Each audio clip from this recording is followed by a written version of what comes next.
नमस्कार दोस्तों, welcome to आरंभ एजुकेशन एम्पावरिंग एस्पिरेंट्स। देखिए, आज की वीडियो में हम लोग ये देखने वाले हैं कि अभी व्यापम के पैटर्न को देखते हुए और व्यापम में जो कट ऑफ जा रहा है उसको देखते हुए हॉस्टल वार्डन के पेपर में जो अभी आपका 15 सितंबर को होने वाला है उसमें आपको कितना नंबर लाना पड़ेगा जिससे आप सेफ जोन में चले जाएंगे। मैं आपको सेफ जोन की बात करूंगा कि लगभग आपका सिलेक्शन लगभग तय हो जाएगा उसके बाद, उतना नंबर लाने के बाद। तो पहला ये, और दूसरा ये कि उतना फिक्स्ड नंबर लाने के लिए, वो सेफ जोन में जाने के लिए आपको कौन से सब्जेक्ट में कितना क्वेश्चन स्कोर करना चाहिए, कितना नंबर स्कोर करना पड़ेगा, पूरा कैलकुलेशन हम लोग आज की वीडियो में देखेंगे। लास्ट तक बने रहिएगा, बहुत कुछ हेल्प होने वाला है आपको आज की वीडियो से। आपके दिमाग में क्रिस्टल क्लैरिटी आएगी कि कितना नंबर हमको स्कोर करना है।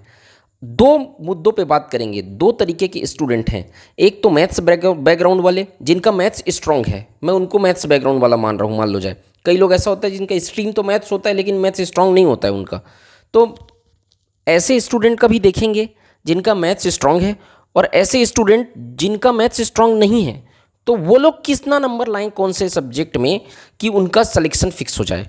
ये हम लोग आज की वीडियो में देखने वाले हैं। जनरल, ओबीसी, एसटी, एससी सारे कैटेगरी के बारे में बात करेंगे। लास्ट तक वीडियो तो को बने रहिएगा वीडियो पर, और अगर वीडियो अच्छा लगेगा तो लाइक ज़रूर करिएगा, कमेंट जरूर करिएगा, बताइएगा कि वीडियो कैसा लगा, और चैनल को शेयर जरूर करिएगा। टेलीग्राम चैनल जरूर ज्वाइन करिएगा, ये लिस्ट मैं टेलीग्राम चैनल में शेयर कर दूंगा, डिस्क्रिप्शन में उसका लिंक दिया हुआ है।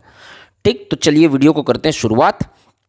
चलिए, तो ये सब इस साइड आप देखेंगे, ये वाले टेबल पे सब्जेक्ट का नाम लिखा हुआ है, कंप्यूटर, मैथ्स, बाल मनोविज्ञान, जो भी आपका सब्जेक्ट है। इधर मार्क्स लिखा हुआ है ना, कि ये इतने नंबर का है ये सब्जेक्ट, मतलब सिलेबस में रिक्वायर्ड नंबर यहाँ पे वो दिया हुआ है कि इतना नंबर आपको लाना पड़ेगा सेफ जोन में जाने के लिए। ठीक, अब यहाँ पर एम का मतलब है जो मैथ्स जिनका स्ट्रांग है, उसके बारे में हम लोग ये वाले टेबल पे चर्चा करेंगे, और जिनका मैथ्स स्ट्रांग नहीं है उनका ये वाले टेबल पे चर्चा करेंगे। तो पहले राउंड में हम लोग देख लेते हैं जिनका मैथ्स स्ट्रांग है उनको कौन से सब्जेक्ट में कितना नंबर लाना पड़ेगा। ठीक, तो पहला देखते हैं हम लोग कंप्यूटर का। ठीक, कंप्यूटर 30 नंबर का आपका है।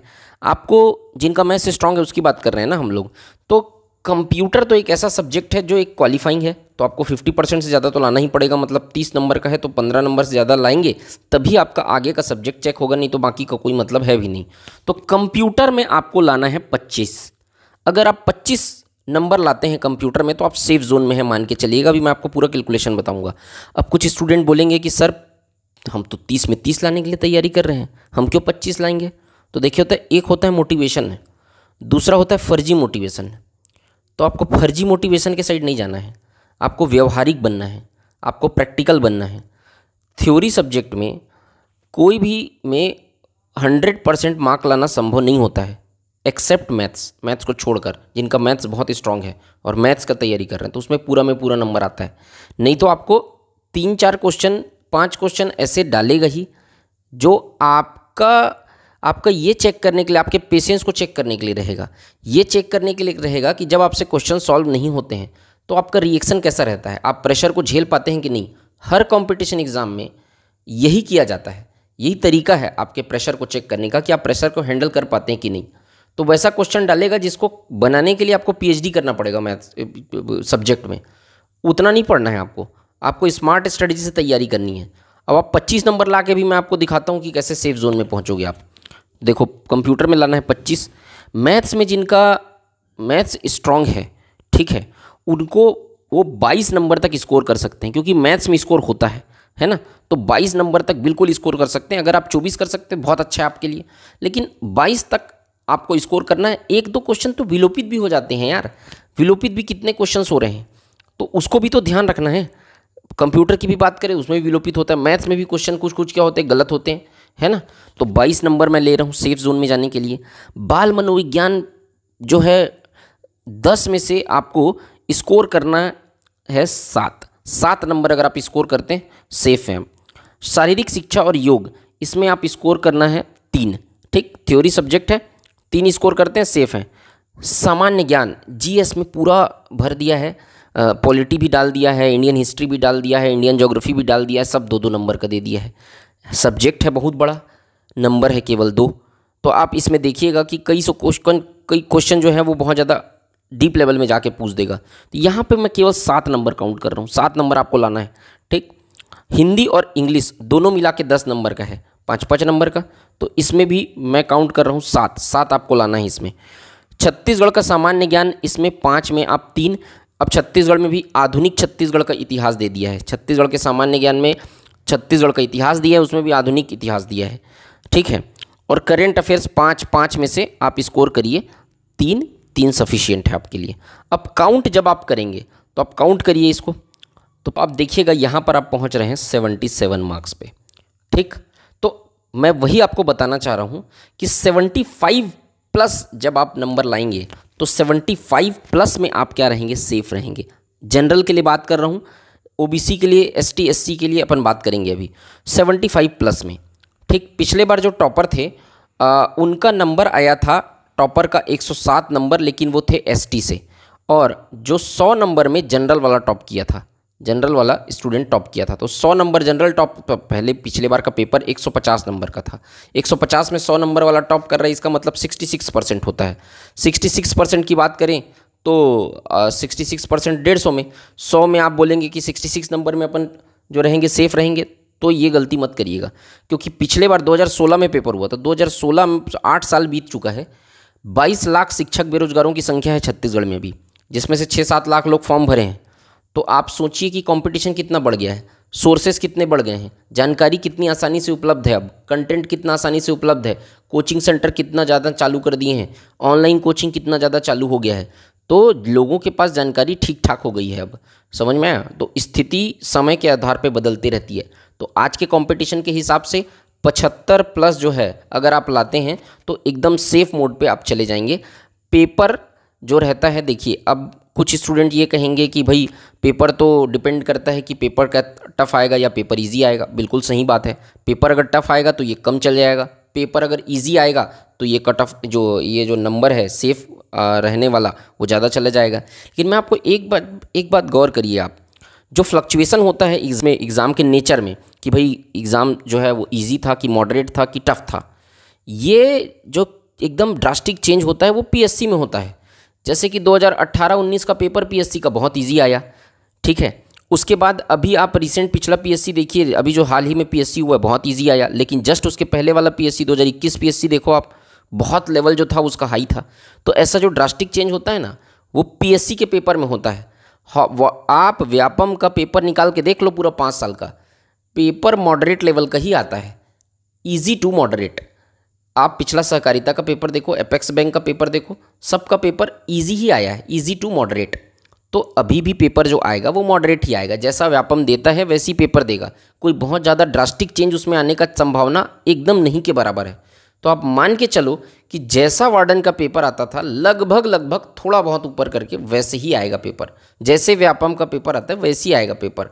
तो उसमें बहुत ज़्यादा अंतर इसमें नहीं होगा, अंतर केवल कंपटीशन का लेवल बढ़ने में है, ठीक। तो आपको इतना जनरल के लिए आप स्कोर करना है 75 प्लस, तब आप रहेंगे सेफ। और अगर कहीं ओबीसी की बात करें तो इसमें 3 नंबर कम कर देना, तो 71-72 में आप सेफ रहेंगे। अगर हम लोग बात करेंगे एससी की तो इससे 5-7 नंबर और कम कर देना, मतलब 65 प्लस में आप सेफ रहेंगे। और एसटी की अगर बात करें तो 55 प्लस में आप सेफ रहेंगे, ठीक। तो इस तरीके से आप इसका कैलकुलेशन कर सकते हैं। और मैं आपको बता भी दिया कि इतना नंबर आप काट के ला भी रहे हैं तो आप 77 नंबर हो रहा है, मतलब आप सेफ हो सकते हैं। दूसरा मैं अपन बात करते हैं अब जिनका मैथ्स जो है वो कमज़ोर है। कहते हैं स्टूडेंट की सर हम लोग से मैथ्स नहीं हो पाता है, भाई उनको देखो क्या होता है। अब आप मैथ्स अगर अच्छा नहीं है, जिनका मैथ्स अच्छा नहीं है वो मैथ्स को अपना मॉडरेट लेवल तक लाने की कोशिश करो, जो आ सकता है। बेसिक चीज़ें जो है प्रॉफिट लॉस, सिंपल इंटरेस्ट है, जैसे नंबर सिस्टम है, ये सब से जो क्वेश्चंस बनते हैं ना वो बेसिक क्वेश्चंस हैं जो आपसे बनेंगे। आप अगर प्रैक्टिस ठीक ठाक किए रहोगे तो सेलेक्टेड टॉपिक का प्रैक्टिस करो। अगर पिन कमेंट में बताना, अगर आप बोलोगे तो फिर मैथ्स के इंपॉर्टेंट टॉपिक का मैं वीडियो बनाऊंगा, तो वो टॉपिक को आप ज़रूर तैयार करो। उन टॉपिक को तैयार करने से 25 में से 22 नंबर आपका नहीं, 25 में से 15 नंबर आपका कहीं नहीं गया है। जिनका मैथ्स स्ट्रांग नहीं है वो मैथ्स मॉडरेट लेवल तक ला सकते हैं, एक्सीलेंस हासिल नहीं कर सकते आप इतना जल्दी। तो आपको मॉडरेट तक लेकर आना है। आपको अभी नंबर 9-10 आता होगा, आपको 15 तक खींचना है उसको। अब देखो नॉन मैथ्स वालों को कंप्यूटर, देखो कंप्यूटर में तो कोई कंप्रोमाइज़ नहीं, कंप्यूटर में 25 ही लाओ भाई। कंप्यूटर मैथ्स से तो कोई संबंध नहीं कंप्यूटर का, तो आप 25 जो है मैथ्स में कंप्यूटर में वो लेके आओ। मैथ्स में आप देखिए, मैथ्स में अगर आप 15 नंबर भी लाते हैं, जिनका मैथ्स वीक है वो 15 नंबर लाओ, चलो मॉडरेट तक इतना खींच के लाओ। बाल मनोविज्ञान में अब ये जो आपका जो खाई है, जो आपका 7 नंबर, वो कैसे कम होगा वो देखिए। बाल मनोविज्ञान में आप थोड़ा बढ़ाओ एफर्ट, 8 नंबर लेके आओ आप थोड़ा। आप भाई मैथ्स अगर आपका वीक है तो आपको बाकी सब्जेक्ट में तो स्वाभाविक है कि आपको ज़्यादा नंबर लाना ही पड़ेगा, तभी आपका सिलेक्शन होगा। ऐसा तो नहीं हो सकता कि मैथ्स भी वीक है और बाकी में भी नहीं लाएंगे तो हो जाएगा सिलेक्शन, नहीं होता ऐसा। अगर आपका मैथ्स वीक है, आप मैथ्स में कम नंबर लाओ, 7 नंबर कम करो, 15 नंबर लाओ, लेकिन बाकी में आपको ज़्यादा एफर्ट डालना पड़ेगा।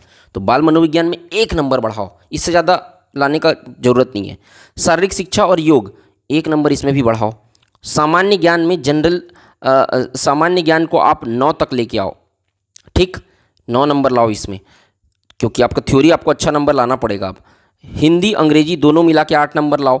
छत्तीसगढ़ का सामान्य ज्ञान, इसमें आप लाओ 4 नंबर, और करंट अफेयर्स में भी आप लाओ 4 नंबर। 5 भी आता है करंट अफेयर्स में, मैं ये भी बता रहा हूँ, आता है इसमें नंबर, ठीक। तो आप देखेंगे कि इसमें जो 7 नंबर माइनस हुआ था वो आपका कवर हो जाएगा, इसमें 1 नंबर प्लस हो जाएगा, इसमें भी 1 नंबर प्लस हो जाएगा, इसमें आपका 2 नंबर प्लस हो रहा है, इसमें आपका 1 नंबर प्लस हो रहा है, इसमें आपका 1 नंबर प्लस हो रहा है, और इसमें आपका 1 नंबर प्लस हो रहा है। मतलब 2, 2, 4, 5, 6 और 7 नंबर इसमें आपका जो माइनस हुआ था वो इसमें प्लस हो जाएगा। फिर से देखिए आप यहाँ पे 77 ही आ रहा है, समझ रहे हो आप। तो जो स्टूडेंट मैथ्स बैकग्राउंड से नहीं है, ध्यान से सुनिएगा मेरी बात, जो स्टूडेंट मैथ्स बैकग्राउंड से नहीं है उनको इसमें स्कोर करना पड़ेगा। मैथ्स में 7 नंबर माइनस कर दिए मॉडरेट लेवल पे, तो आपको इन सब में थोड़ा थोड़ा नंबर बढ़ाओ, थोड़ा थोड़ा एफर्ट ज़्यादा डालो, तो आपका नंबर जो है वो फिर से 75 प्लस आ रहा है। और उसी तरीके से ओबीसी SC ST वाले, ओबीसी वाले 2-3 नंबर कम कर लेना, SC वाले उससे कम कर लेना आप 5-7 नंबर, और ST वाले उससे फिर से 5-7 नंबर और कम कर लेना। तो इस तरीके से पूरा जो है इतना नंबर अगर आप लाते हो तो आप बिल्कुल सेफ जोन में रहोगे, आपको कोई चिंता करने की ज़रूरत नहीं है, निश्चित रूप से आपका सिलेक्शन होगा, ठीक। पेपर का जो लेवल है, मैं फिर से आपको बोल रहा हूँ, जैसा आता था वैसे ही आएगा। थोड़ा बहुत मॉडरेट लेवल का पेपर आता था, मॉडरेट लेवल का पेपर आएगा। व्यापम में ड्रास्टिक चेंज पेपर के पैटर्न में नहीं होता है। तो आप जैसा previous year paper question paper जरूर सॉल्व करना है, पिछला 2016 वाला पूरा सॉल्व करके जाना, और 10 साल का पिछले पेपर का व्यापम का सॉल्व करके जाना, टेस्ट सीरीज जरूर लगाना, मैं हर वीडियो में बोलते आ रहा हूँ। तो ये सब करते हैं अगर, और आप स्मार्ट स्ट्रेटजी से तैयारी करते हैं, इस तरीके से कैलकुलेशन बिठा के अगर तैयारी करते हैं, तो आपको ये समझ में आएगा कि आप कितना नंबर ला पा रहे हैं।